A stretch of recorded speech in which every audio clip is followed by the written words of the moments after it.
TET exam group 4 எக்ஸாமுக்கு ரொம்பவே யூஸ்ஃபுல்லாக இருக்கிற தமிழ் நோட்ஸ் தான் இந்த வீடியோவில் பார்க்க போகிறோம். பார்ட் 4 வீடியோ ஓல்டு கொஸ்டின் பேப்பரில் இருந்து அடிக்கடி கேட்கப்பட்ட முக்கியமான வினாக்கள் மட்டும் டெய்லி அப்லோட் பண்ணிகிட்ருக்கிறோம் வரிசையாக. பாருங்கள், ஃபர்ஸ்ட் கொஸ்டின், கோத்திரம் பார்ப்பது அந்த காலம், குணத்தை பார்ப்பது இந்த காலம். இப்பாடல் வரிகளை எழுதிய கவிஞர் யார்? ஆன்சர் பார்த்தீங்கன்னா உடுமலை நாராயண கவி. டெட் எக்ஸாமில் கேட்டிருந்தாங்க பாருங்கள். 2017 30 4வது மாதம் கேட்கப்பட்டது இது. அடுத்து பாருங்கள், புறா என்ன பண்ணும்? அதோட ஆக்டிவிட்டீஸ் சொல்லியிருக்காங்க. புறா குணுகும், எருது என்ன பண்ணும்? எக்காலமிடும், வண்டு முரலும், குரங்கு அலப்பும். அப்படியே மேலோட்டமாக நம்ம கொஞ்சம் அப்படி பார்த்துடலாம் கொஞ்சம் டீட்டெயிலாக. போரும் அமைதியும் புதினத்தை எழுதியவர் யார்? ஆன்சர் பார்த்தீங்கன்னா டால்ஸ்டாய். இவரை பற்றி கொஞ்சம் டீட்டெயிலாக நம்ம இதில் பார்க்கலாம். விளக்கம்: மேற்கு வங்கத்தில் உள்ள தாகூரின் விஸ்வபாரதி கல்லூரியில் இந்திரா காந்தி பயின்றபோது அல்மோரா மாவட்டம் சிறையிலிருந்து நேரு 1935 பிப்ரவரி 2ஆம் நாள் எழுதிய கடிதத்தில் இந்திரா காந்தி படிக்க வேண்டிய நூல்களை பற்றி குறிப்பிட்டு இருந்தார். இதில் கொஞ்சம் கூடுதல் டீட்டெயிலாக பார்க்கும்போது எக்ஸாமில் உள்ள நம்மளுக்கு சில வேர்ட்ஸ்லாம் கொடுத்து இது சரியா தப்பா அந்த மாதிரிலாம் கேட்கறதுக்கு சான்ஸ் இருக்குது. ஜஸ்ட் ஒருக்கா நீங்கள் ரீட் பண்ணிங்கன்னா உங்களால் ஈஸியாக ஆன்சர் கெஸ் பண்ணதுக்கு முடியும். அந்த நூல்கள் எதெல்லாம் அப்படின்னு சொல்லி பார்க்கலாம். டால்ஸ்டாயின் போரும் அமைதியும், காளிதாசரின் சாகுந்தலம் மற்றும் Shakespeare, Milton, Bernard Shaw, Plato, Bertrand Russell ஆகியோரின் நூல்களை தான் சொல்லப்பட்டிருக்கு.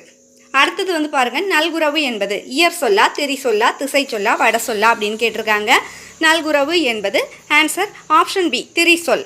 ஓகே, அதை கொஞ்சம் டீட்டெயிலாக பார்ப்போம். திரிசொல்ல விளக்கம்: கற்றவர் மட்டுமே உணரக்கூடிய சொற்கள் தான் என்ன சொல்கிறாங்க? திரிசொற்கள் அப்படின்னு சொல்கிறாங்க. அடுத்தது பாருங்கள், மாறன் மாறன் என்ற பெயர்களில் சுட்டப்படுபவர்கள் யாவர் அப்படின்னு கேட்டிருக்காங்க. விடை பார்த்தீங்கன்னா மாறன் ஃபர்ஸ்ட் இருக்குது இல்லையா, அந்த மாறன் மன்மதன் அப்படின்னு சொல்கிறாங்க. செகண்ட் ஒன் மாறன் நம்மாழ்வார் அப்படின்னு சொல்லப்படுது. அதை கொஞ்சம் விளக்கமாக பார்க்கலாம். மன்மதனின் மற்றொரு பெயர் மாறன். நம்மாழ்வாரின் சிறப்பு பெயர்கள் இதில் என்னெல்லாம் பார்க்கலாம். சடகோபன், மாறன், பராங்குசன், உகுளபரணன், குறுகை பிரான், நாவீரர் முதலியவை ஆகும். அடுத்தது பாருங்கள், ஏவல் வினையாக வருவது எது? பகுதியை தான் ஏவல் வினையாக வருது அப்படின்னு சொல்லியிருக்காங்க. அடுத்த கொஸ்டின், உருவ வழிபாடு செய்யாமல் வெட்ட வெளியை கடவுளாய் வழிபட்டவர் யார்? கடுவெளி சித்தர். இந்த கொஸ்டின் குரூப் 4ல் கேட்டிருந்தாங்க. அதே மாதிரி டெட் எக்ஸாம்லேயும் கேட்கப்பட்டது தான். அடுத்து பாருங்கள், பதிற்றந்தாதி என்னும் சிற்றிலக்கிய வகையை குறிப்பிட்டவர் யார்? வீரமாமுனிவர். வீரமாமுனிவரை எக்ஸாம்ஸில் எல்லா எக்ஸாம்ஸ்லேயுமே அடிக்கடி கேட்குறாங்க. அடுத்து இதோட விளக்கம் பார்க்கலாம். வீரமாமுனிவர் 96 வகை சிற்றிலக்கியங்களை வரிசைப்படுத்தி உள்ளார். அவற்றில் 46வது சிற்றிலக்கியம் பதிற்றந்தாதி அப்படின்னு சொல்லப்படுது. சரியா? அடுத்து 9வது கொஸ்டின் பாருங்கள், கலார் பெருந்துறையில் புனலாடி புகழ் சேர்த்த மன்னன் யார்? ஆட்டனத்தி. அடுத்து 10வது கொஸ்டின் பாருங்கள், செப்பு திருமேனிகளின் பொற்காலம் என்ற புகழ் உண்டாக காரணமானவர் யார் அப்படின்னு கேட்டிருக்காங்க. புகழ் உண்டாக காரணமாக இருந்தவர் செம்பியன் மாதேவி. இது பாருங்கள் கொஞ்சம் டீட்டெயிலாக நம்ம பார்க்கலாம். கண்டராதித்த சோழரின் மனைவியும் மதுராந்தக சோழரின் தாயும் ஆவார். செப்பு திருமேனிகளின் பொற்காலம் என சோழர் காலத்தை குறிப்பிடுறாங்க. எண்ணிக்கையிலும் அதிக அளவில் சோழர் காலத்தில் தான் செப்பு திருமேனிகள் செய்யப்படுகின்றன. செம்பியன் மாதேவி போன்ற சோழ பேரரசிகள் செப்பு திருமேனிகள் செய்தளிப்பதை தாம் இம்மண் உலகில் பிறந்ததன் கடமை என்று எண்ணினார்கள். சோழர் காலத்தில் செப்பு திருமேனிகள் கலை அழகும் கடவுள் தன்மையும் பொருந்தியவை, உயிர் பெற்று எழுந்துவிட்டனவோ என்னும் அளவுக்கு காணப்படும் உன்னத படைப்புகள் ஆகும். ஓகேவா? இப்போ நம்ம இதை ரீட் பண்ணியிருக்கிறோம். ஒருவேளை எக்ஸாமில் இது கேட்டாங்க அப்படின்னு சொன்னால் உங்களுக்கு அதை கரெக்டாக கெஸ் பண்ணி ஆன்சர் பண்ணதுக்கு முடியும். அடுத்து பாருங்கள், ரேடியத்தின் அணு எடையை கண்டுபிடித்ததற்காக 2வது முறையும் நோபல் பரிசு பெற்றவர் யார்? நல்லா ரீட் பண்ணிக்கோங்க. 2வது முறையும்னா அப்போ ஏற்கனவே நோபல் பரிசு பெற்றிருக்காங்க. செகண்ட் டைம் பெற்றதை பற்றி பேசுகிறாங்க இதில். Marie Curie. இந்த கொஸ்டின் பார்த்தீங்கன்னா 18/8/2013 டெட் எக்ஸாமில் கேட்கப்பட்ட முக்கியமான கேள்வி. இதோட விளக்கம் பாருங்கள். மேரி கியூரி பற்றி பார்த்துடலாம். கதிரியக்கத்தின் மீது நடத்திய மிக முக்கியமான ஆய்வுகளுக்காக இயற்பியல் துறைக்கான நோபல் பரிசு மேரி கியூரிக்கும் ஹென்றி பெக்கரல் என்பவருக்கும் எந்த ஆண்டு வழங்கப்பட்டதுன்னு பார்த்தீங்கன்னா 1903 வழங்கப்பட்டது. ரேடியம் போலோனியம் ஆகிய தனிமங்களை கண்டுபிடித்து ரேடியத்தை பிரித்து எடுத்து அதன் பண்புகளை ஆய்வு செய்ததற்காக மேரி கியூரிக்கு 1911 2வது முறையாக நோபல் பரிசு கொடுத்துருக்காங்க. மேரி கியூரிக்கு 2வது முறையாக நோபல் பரிசு கொடுத்த ஆண்டு எது அப்படின்னு கேட்டால் 1911. அடுத்து இம்முறை வேதியியல் துறைக்காக நோபல் பரிசு வழங்கப்பட்டது. அடுத்த கொஸ்டின் வந்து பாருங்கள், வலசை போதல் வந்து அடிக்கடி வந்து கேட்டுட்டு இருக்க கொஸ்டின் தான். வலசை போதல் என்பது எதை குறிக்கும்? பறவைகள் இடம்பெயர்தலை குறிக்கும். கொஞ்சம் விளக்கம் பார்க்கலாம். பருவநிலை மாற்றத்தால் பறவைகள் ஓரிடத்திலிருந்து மற்றொரு இடத்திற்கு இடம்பெயர்வது வலசை போதல். ஜஸ்ட் ஒருக்கா வந்து நம்ம ரீகால் பண்ணி அப்படி பார்த்து விட்டுடலாம், சரியா? அடுத்து கொக்கக்க கூம்பும் பருவத்து மற்றதன் குத்தக்க சீர்த்த இடத்து இக்குறளில் இடம்பெற்றுள்ள அணி யாது? தொழில் உவமை அணி.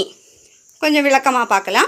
தொழில் உவமை அணி அப்படின்னா செய்யுளில் ஒரு பொருளின் தொழில் அல்லது செயல் காரணமாக அமையும் உவமையானது தொழில் உவமை எனப்படும்.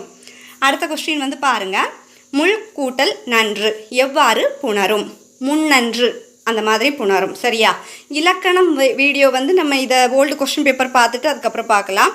அடுத்தது வந்து பாருங்கள், கடம் என்ற சொல்லின் பொருள் என்ன? உடம்பு. நல்லா பார்த்து வச்சுக்கோங்க. கடம் என்ற சொல்லோட பொருள் என்ன? உடம்பு. கடம் உடம்பு. அடுத்தது வசன நடை கைவந்த வல்லாளர் என்ற பாராட்டுக்கு உரியவர் யார்? ஆறுமுக நாவலர். கொஞ்சம் விளக்கம் பார்க்கலாம். உரைநடை வளர்ச்சிக்கு பெருந்தொண்டாற்றிய ஆறுமுக நாவலரை வசன நடை கைவந்த வல்லாளர் என்று யார் பாராட்டியுள்ளார்? பரிதிமார் கலைஞர் பாராட்டியுள்ளார். அடுத்த கொஸ்டின், தென்னிந்தியாவின் ஏதென்ஸ் என புகழ்பெற்ற நகர் வந்து எதுன்னு கேட்டிருக்காங்க. மதுரை, எல்லாத்துக்கும் தெரியும். அடுத்தது பால் வீதி பல கோடி விண்மீன்களின் தொகுதி என்று மெய்ப்பித்தவர் யார்? ஆன்சர் பார்த்தீங்கன்னா கலிலியோ கலிலி. அடுத்த கொஸ்டின், கணித மேதை ராமானுஜம் திண்ணை பள்ளியில் படித்த ஊர் எது? காஞ்சிபுரம். இதை கொஞ்சம் டீட்டெயிலாக பார்க்கலாம். கணித மேதை ராமானுஜம் முதலில் காஞ்சிபுரத்தில் திண்ணை பள்ளியில் சேர்ந்து படித்தார். பின்னர் அவரது கல்வி கும்பகோணத்தில் தொடர்ந்தது. ஜஸ்ட் கொஞ்சம் அவங்கள பற்றி டீட்டெயிலாக தெரிஞ்சு வச்சுக்கிட்டா ஏதாவது வந்து அந்த கொஸ்டின்ஸில் வந்து உள்ளே கொடுத்துருப்பாங்க இல்லையா, இது வந்து சரியா தப்பா அந்த மாதிரி கண்டுபிடிக்கிறதுக்கு ஈஸியாக இருக்கும். அடுத்தது பாருங்கள், 20வது கொஸ்டின், டெலஸ்கோப் என்பதன் சரியான தமிழ் சொல் எது அப்படின்னு கேட்டிருக்காங்க. தொலைநோக்கி. அடுத்தது வந்து பாருங்கள், ஆர்கியாலஜி என்ற ஆங்கில சொல்லின் தமிழாக்கம் என்ன அப்படின்னு கேட்டிருக்காங்க. ஆர்கியாலஜி அதோட தமிழாக்கம் தொல்லியல் ஆய்வு. அடுத்தது கால்டுவெல் மறைந்த ஊர் எது? கொடைக்கானல். கொஞ்சம் இதை டீட்டெயிலாக பார்க்கலாம். திராவிட மொழி இயலின் தந்தை என்றும் ஒப்பிலக்கணத்தின் தந்தை என்றும் போற்றப்பட்ட ராபர்ட் கால்டுவெல் அவர்கள் 1841 திருநெல்வேலிக்கு வந்து இடையன்குடி என்ற ஊரில் தனது சமய பணியையும் தமிழ் பணியையும் தொடங்கினார். யாரு? கால்டுவெல். 1891 தனது சமய பணியில் இருந்து ஓய்வு பெற்று கொடைக்கானல் சென்று தங்கியிருந்த போது இயற்கை எய்தினார். அவர்தம் உடல் இடையன்குடிக்கு கொண்டு வரப்பட்டு அவர் கட்டிய ஆலயத்தில் அடக்கம் செய்யப்பட்டது. அடுத்தது பொருள் தருக. நன்கணியர் அப்படின்னு சொன்னால் என்ன பொருள்? நன்கு நெருங்கி இருப்பவர் என்று பொருள்படும். நன்கணியர் அப்படின்னா என்ன? நன்கு நெருங்கி இருப்பவர். அடுத்த கொஸ்டின், ராஜதண்டனை என்ற வரலாற்று நாடக நூலின் ஆசிரியர் யார்? கண்ணதாசன். கொஞ்சம் டீட்டெயில் பார்க்கலாம். ராஜதண்டனை என்ற வரலாற்று நாடக நூலின் ஆசிரியர் கண்ணதாசன் ஆவார். கம்பரின் மகனான அம்பிகாபதியின் வரலாற்றை மையமாக வைத்து அவர் இந்த நாடகத்தை இயற்றி உள்ளார். அடுத்தது பாருங்க, கிண்ணற மிதுனங்கள் என அழைக்கப்படுவது எது? இந்த கொஸ்டின் வந்து 2012 டெட் எக்ஸாமில் வந்து கேட்டிருக்காங்க. கிண்ணற மிதுனங்கள் அப்படின்னா பறவைகள். கிண்ணற மிதுனங்கள்னா என்னது? பறவைகள். இதோட வந்து இந்த கொஸ்டின் வந்து இந்த பார்ட் 4 வந்து முடியுது. திருப்பி பார்த்தீங்கன்னா நாளைக்கு இதே டைம் வந்து அப்லோட் ஆகும் நம்ம வீடியோ. இந்த நோட்ஸ்லாம் வந்து உங்களுக்கு ரொம்பவே யூஸ்ஃபுல்லாக இருக்குதுன்னா ஸ்டடி பெஸ்ட் சேனலை சப்ஸ்கிரைப் பண்ணி வச்சுக்கோங்க. மறக்காமல் லைக் பண்ணுங்கள், ஷேர் பண்ணுங்கள். தேங்க்ஸ் ஃபார் வாட்சிங்.